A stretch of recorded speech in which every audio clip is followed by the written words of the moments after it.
আসসালামু আলাইকুম আরহামাতুল্লাহি ওবারাকাতুহু।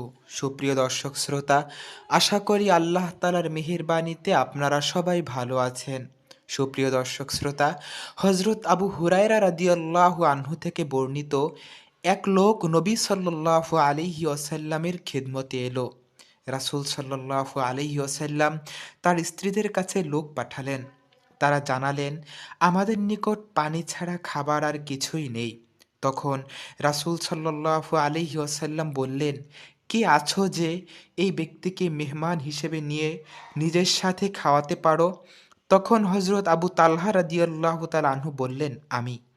এ বলে তিনি মেহমানকে নিয়ে গেলেন এবং স্ত্রীকে বললেন, রাসূল সাল্লাল্লাহু আলাইহি ওয়াসাল্লামের মেহমানকে সম্মান করো। স্ত্রী বললেন, বাচ্চাদের খাবার ছাড়া আমাদের ঘরে অন্য কিছুই নেই। আবু তালহা রাদিয়াল্লাহু তাআলা আনহু বললেন, তুমি খাবার প্রস্তুত করো এবং বাতি জ্বালাও, আর বাচ্চারা খাবার চাইলে তাদেরকে ঘুম পাড়িয়ে দাও। তার স্ত্রী বাতি জ্বালালো, বাচ্চাদেরকে ঘুম পাড়ালো এবং সামান্য খাবার যা তৈরি ছিল তা উপস্থিত করলো। বাতি ঠিক করার বাহানা করে স্ত্রী উঠে গিয়ে বাতিটি নিভিয়ে দিলেন। তারপর স্বামী স্ত্রী দুজনেই অন্ধকারের মধ্যে খাবার খাওয়ার শব্দ করতে লাগলেন এবং মেহমানকে বুঝাতে লাগলেন যে তারাও সঙ্গে খাচ্ছেন। তারা উভয়ই সারা রাত অভুক্ত অবস্থায় কাটালেন।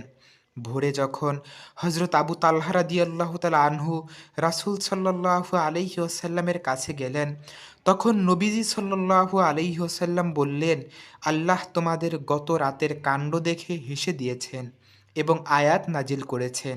তারা অভাবগ্রস্ত সত্ত্বেও নিজেদের উপর অন্যদেরকে অগ্রগণ্য করে থাকে, আর যাদেরকে অন্তরের কৃপণতা হতে মুক্ত রাখা হয়েছে তারাই সফলতা প্রাপ্ত।